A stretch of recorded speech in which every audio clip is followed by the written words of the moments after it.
À première vue, c'est un village comme les autres. Vert et ses 1700 habitants recèlent pourtant d'anecdotes historiques. Première information, en 1285, le village était tout d'abord une bastide et non des moindres.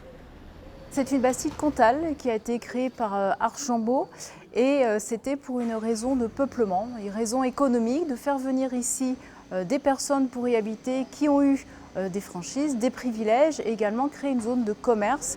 Apparemment, cette bastide a été une réussite de suite puisque très vite on a les seigneurs voisins de Grignols, également de Montclar qui se plaignent que leurs habitants viennent ici. Laure Adam, historienne, a fouillé les archives pour mieux comprendre le passé du village. Une demande du président de Vert Patrimoine, soucieux de préserver la mémoire et ainsi proposer des visites. C'est important pour l'histoire, pour expliquer un certain nombre de phénomènes et c'est intéressant aussi pour les écoles. C'est important de montrer ce qui s'est passé et ce qui reste.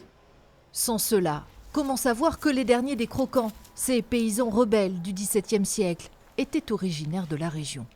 Ici, c'est l'occasion de parler de Pierre Greletty, qui était originaire de Saint-Même de Pérérol et qui s'est réfugié dans cette forêt pendant plusieurs années, avec bien sûr d'autres compères.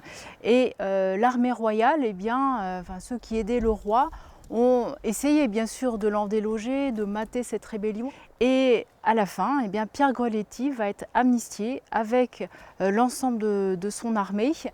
Un fait dont Eugène Leroy s'inspirera pour écrire Jacou le Croquant, comme quoi l'histoire peut être au bout de la rue.